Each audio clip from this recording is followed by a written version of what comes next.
there is a moment, and you've had it, whether you remember it or not, when a crow looks directly at you, not through you, not past you, at you, and in that half second, something ancient and uncomfortable moves through your chest. A recognition you cannot name. A chill that has nothing to do with the temperature. You've walked past it 100 times. Standing on the fence post at the edge of your yard. Sitting in the branches above the parking lot where you buy your groceries. Watching from the telephone wire while you carry your coffee to your car in the early morning dark. You assumed it was just a bird. You were wrong. Because in that moment, in that precise, unhurried, deliberate gaze, the crow was not simply looking at you. It was processing you, cataloging you, running you through a cognitive system that has been refined over millions of years of watching creatures like you move through the world it was deciding. And what it decides will shape everything about how it treats you. Not just today, but for years. This is not a story about birds. This is a story about a kind of intelligence so different from our own that science spent decades refusing to believe it existed. About an eye, glossy dark, ancient, that sees you in a way no other animal on this planet sees you. This is a story about what happens on the other side of that gaze, and why, if you've ever felt watched by a crow, you were absolutely entirely right. 2006, a behavioral ecologist at the University of Washington named John Marsluff conducted an experiment that would quietly rewrite everything we thought we knew about the minds of birds. He put on a mask, a specific particular mask, the face of a caveman, rugged and distinctive. And in that disguise, he trapped 7 crows on the university campus. He banded them, tagged their legs, and released them. A routine field procedure, stressful for the bird, necessary for science. Then he walked the same paths again. Same mask, same campus. The crows remembered. Not just the 7 he'd trapped. Dozens of crows, birds that had never been touched, never been caught, scolded him, dive-bombed him, followed him across campus, calling out in that alarm rattle that every crow in earshot understands. This one, this face. Remember this one, the information had spread, and here is what made it remarkable. When Marsluff returned years later, wearing that same mask, the crows still reacted. The original 7 were long gone, scattered or dead, but the knowledge had been passed down, through behavior, through call patterns, through the specific urgent language crows used to teach their young who to fear, a mask. Years, across generations. You've never paid attention to the fact that the crow on your fence has almost certainly seen your face before. Possibly many times. Possibly from angles you weren't aware of. Story. From up in the canopy while you mowed the lawn. From the telephone wire while you argued on your phone in the driveway. From the roof of your neighbor's house while you carried in groceries. It has been building a file, and the eye, that eye, is the instrument of this cataloging. It is not a passive receiver of light. It is an active, sophisticated biological tool, unlike almost anything else in the animal kingdom. A crow's eye contains not 2, but 5 types of photoreceptor cells. Humans have 3. This means crows see colors we cannot even conceptualize. They perceive ultraviolet wavelength, frequency ranges invisible to us, layered on top of a visible spectrum already richer than ours. When a crow looks at your face, it is reading you in light spectra you don't even know exist. And there is something more. Within the crow's eye lies a region called the fovea, the area of sharpest visual focus. Humans have 1 fovea per eye, located in the center. Crows have 2 fovea per eye, a central one like ours, and a second, lateral fovea pointing forward, enabling them to track objects moving at speed while simultaneously keeping the horizon in sharp detail. When a crow tilts its head, that precise, deliberate tilt you've seen, the one that looks almost like a question. It is not confused. It is not curious in the way a dog is curious. It is aligning its secondary fovea with your face, bringing its most powerful visual lens directly onto you. The tilt is not uncertainty. It is attention. And when that moment comes, when the head tilts and the eye locks, the crow has begun the process of recognition, comparing your face against a mental library that may contain thousands of individual faces, each tagged with behavioral information: threatening, neutral, feeding, aggressive, safe. Researchers at Cambridge, at UC Davis, at institutions across the world have now confirmed what indigenous peoples and farmers and careful observers knew for centuries. Crows recognize human faces as individually as we recognize each other. Perhaps more accurately, they do not see human, they see you. And the question the crow is answering, so seconds of eye contact, is one of the most important questions in its survival calculus. What kind of creature is this, and what do I need to do about it?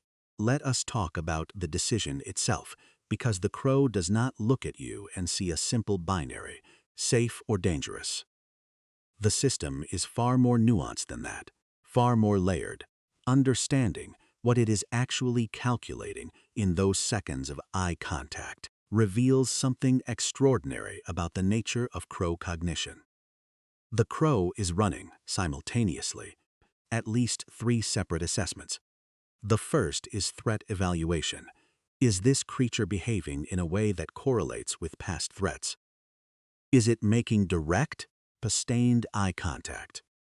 Itself a signal of predatory intent across the animal kingdom. Is it moving toward the crow's food source, its nest, its young?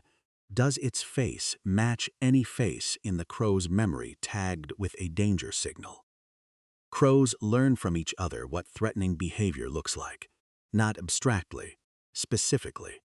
If a crow has watched another crow be harassed by a person carrying an umbrella, the umbrella becomes a contextual threat marker.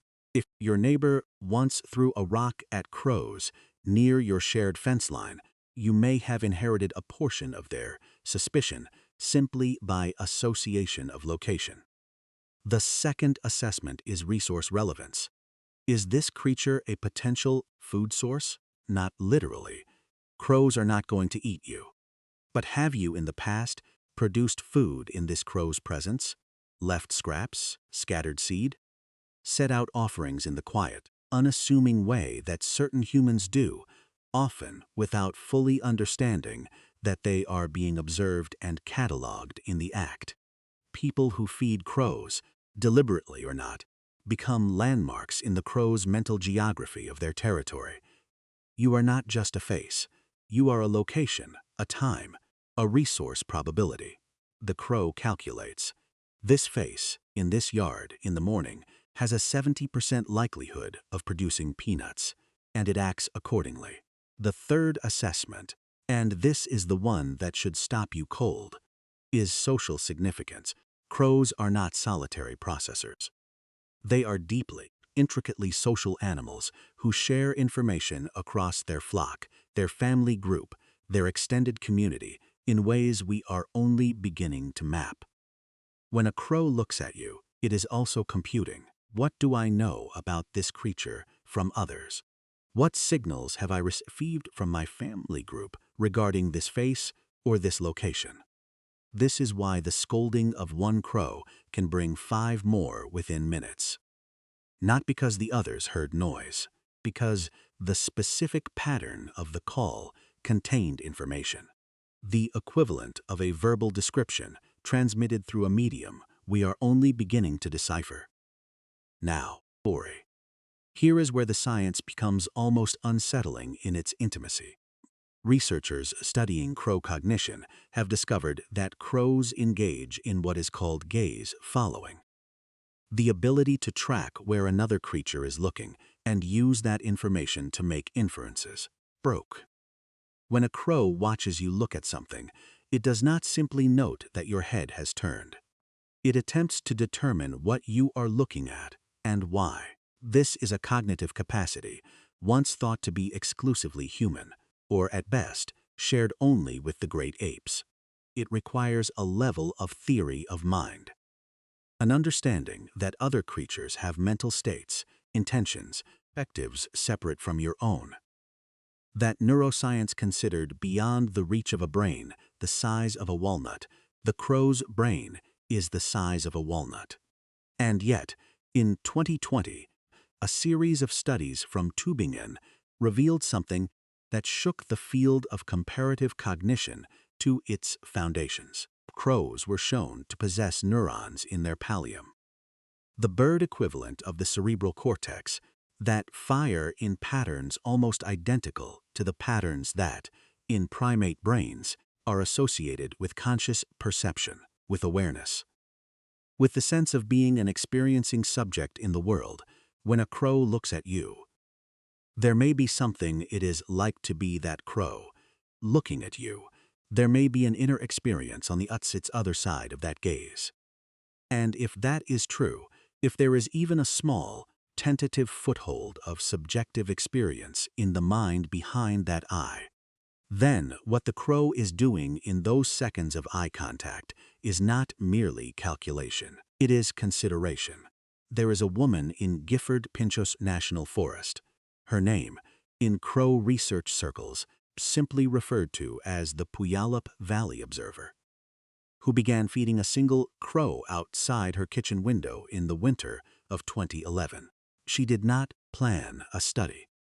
She was not a researcher. She was a retired schoolteacher with a habit of leaving the window cracked and a bag of unsalted peanuts on the sill.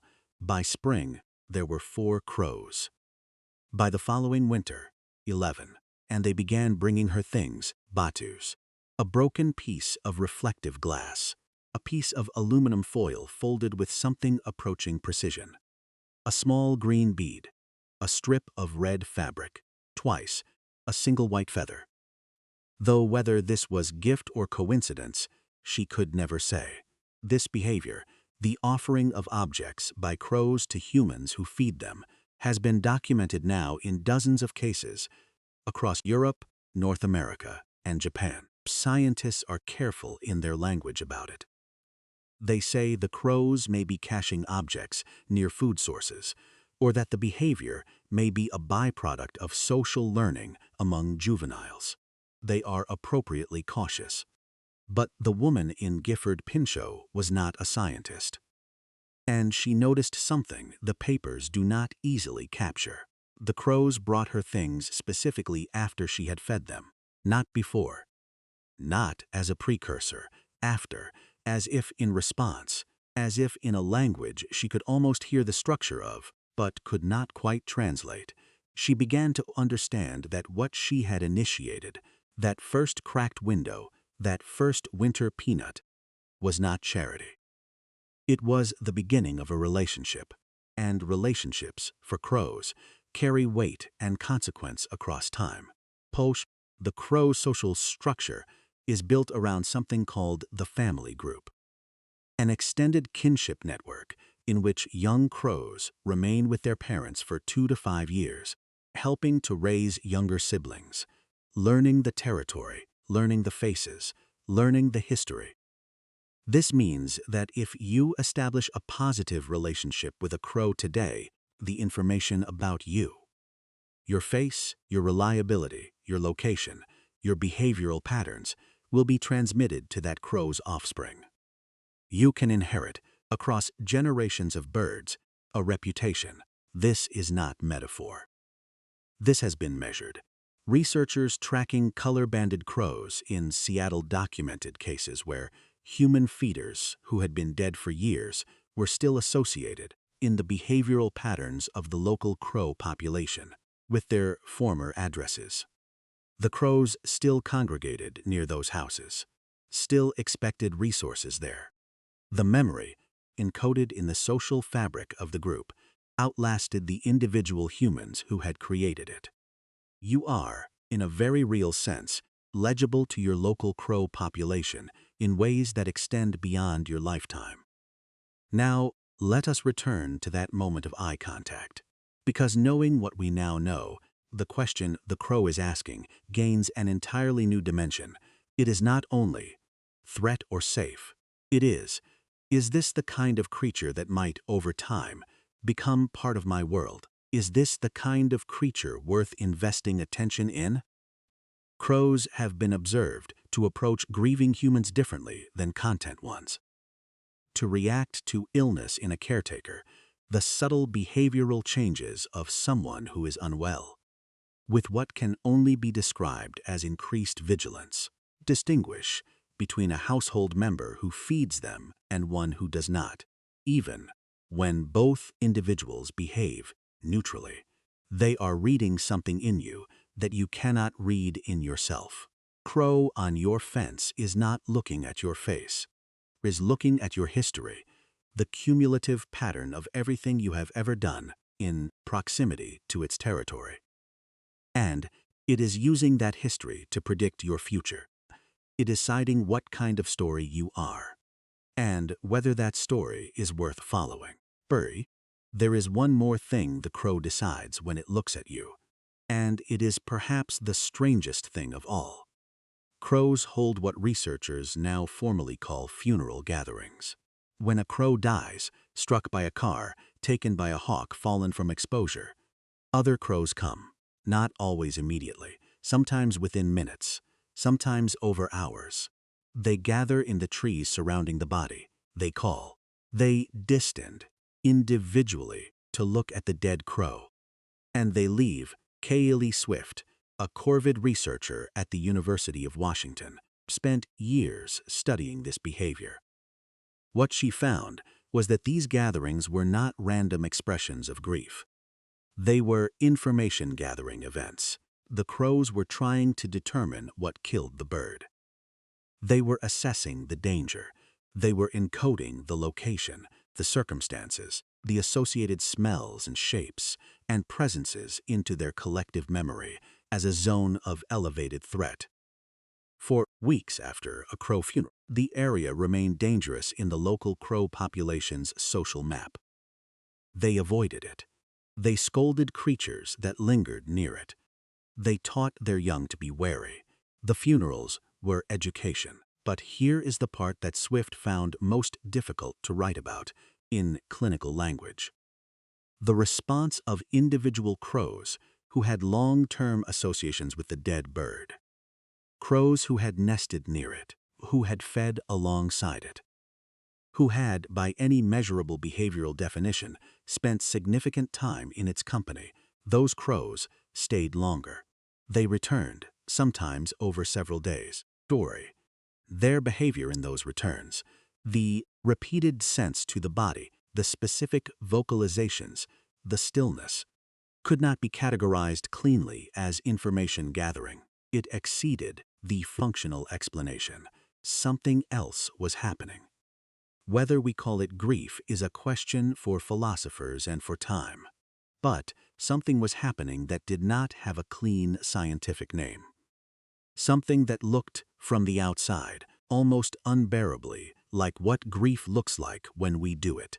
Now, I want you to sit with that for a moment, because if a crow can lose something, if there is, in the crow's experience of the world, something worth mourning, then there is also something worth giving.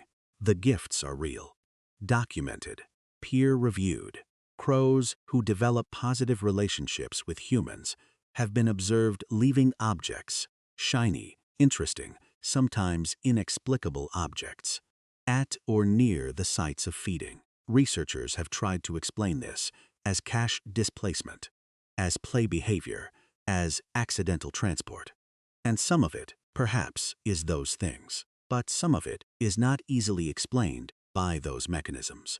Some of it looks like what it looks like: an exchange, a reciprocity, a gesture made across the vast gulf between two kinds of mind by a creature who has looked at you, really looked at you, with those double foci, in those ultraviolet frequencies, through that ancient visual processing system, and decided that you are worth the gesture. The crow who brings you a button is not confused. It is not playing. It is not malfunctioning. It has evaluated you. It has tracked you across seasons. It has cross-referenced you against its social knowledge, its territorial memory, its family history. It has watched you in the morning and in the rain and in the grief you carried without knowing it was visible. And it has decided, this one gives, so I will give back. This is what happens on the other side of that gaze. This is what the crow is deciding. Not whether to fear you, not merely whether you are a resource, story, but whether you are the kind of presence that belongs in its world, whether you are, in the language that predates language, one of the ones worth knowing. You've walked past them your entire life, standing on the fence posts, sitting in the upper branches of the trees along your commute, watching from the edge of parking lots and the ridgelines of rooftops. You have assumed, as most people assume, that the distance between you and them was absolute, that they were background, that they were decoration, that the complexity was on your side of the gaze. But the crow has been watching you. And what the crow decides quietly, across seasons, through the intricate social mathematics of its extended family, through an eye that sees light you cannot see and resolves detail you cannot perceive, is whether you are part of its world or simply passing through it. Most people pass through. They move too fast. They never look back. They assume the crow is not watching. But some people, whether through intention or accident or the simple, quiet generosity of a peanut on a cold morning, become something else. They become known, mapped, remembered, woven in some small but real way into the living geography of a crow's world. Those people receive something in return that is difficult to name without sounding like you have lost your mind. A kind of accompaniment. A presence that follows you with what functions, at minimum, both like interest. A community of eyes that, on some level you cannot fully access, knows you. There is a researcher who spent 15 years studying crow cognition who said, at the end of a long lecture on the subject, something that has stayed with me since I first read it. He said, "The crow does not see you the way you see yourself. It sees you the way you actually are, the pattern of your behavior across time, the reliability of your presence, the quality of your attention, and it judges you accordingly." He paused. Then he said, "The crow is the most honest mirror most of us will ever encounter, so the next time you step outside, the next time you feel, somewhere in the peripheral edge of your awareness, something is watching. The next time a crow is sitting very still on a branch, or a fence post, or the edge of a roof, and it tilts its head, and the eye comes around to find you. Don't look away. Look back, because the crow is deciding something important about you. And you have right now, in this moment, the only thing you need to influence that decision. You have your attention. Give it.